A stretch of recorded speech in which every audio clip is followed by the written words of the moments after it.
ফ্রান্সের বিপক্ষে ব্রাজিলের একাদশ কেমন হবে, কে কে থাকবে, চলেন দেখে আসি। কার্লো আনচেলত্তি আর পরীক্ষা নিরীক্ষা করবেন না, ফ্রান্সের বিপক্ষে মূল একাদশ নামাবেন এবং শুরুর একাদশে আছেন নেইমার জুনিয়র।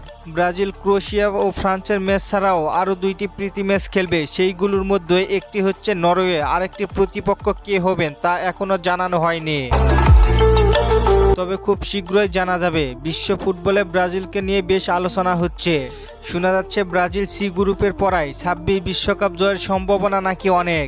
এখন দেখা যাক ভাগ্য এবং কার্লো আনচেলত্তির কৌশল নিয়ে 26 বিশ্বকাপ জিততে পারে কিনা ব্রাজিল।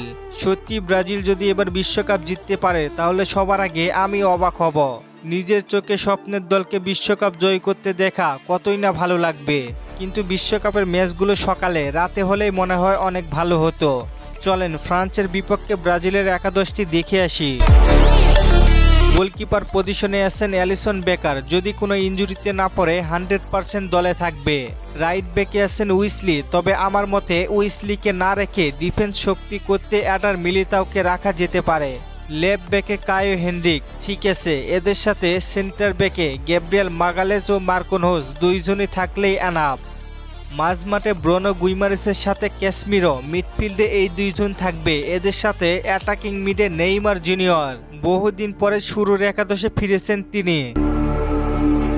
রাইট উইঙ্গে আছেন রাফিনহা, লেফটে আছেন ভিনিসিয়াস জুনিয়র, আর নাম্বার 9-এ এস্তেভাও উইলিয়াম। এমনটাই হতে যাচ্ছে ব্রাজিলের পরবর্তী ম্যাচের একাদশ। ভাই বর্তমানে ব্রাজিল দলে তারকা সরাসরি, কাকে রেখে কাকে খেলাবেন কোচ? ফ্রান্সের বিপক্ষে এমন একাদশ হলে কেমন হয় জানিয়ে দিন কমেন্ট করে। আর চলেন আপনাদের কমেন্টগুলো দেখে আসি। সিএম ভাই প্রশ্ন করেছেন নেইমার জাতীয় দলে ব্যাক করলে ক্যাপ্টেন কেউ হবেন? ভাই অনেকেই হতে পারেন, মার্কোনহোস আছে, ক্যাসমিরো আছে এবং অ্যালিসন বেকারও হতে পারে। নুরুল আমিন ভাই প্রশ্ন করেছেন ব্রাজিল মরক্কোর বিপক্ষে কোন স্টেডিয়ামে খেলবে? ভাই মেট লাইফ স্টেডিয়ামে। নীরব ভাই প্রশ্ন করেছেন ব্রাজিলের একটাই সমস্যা, একটা ম্যাচ ভালো খেলে আর একটা ম্যাচ খারাপ খেলে। ভাই সামনে ঠিক হয়ে যাবে।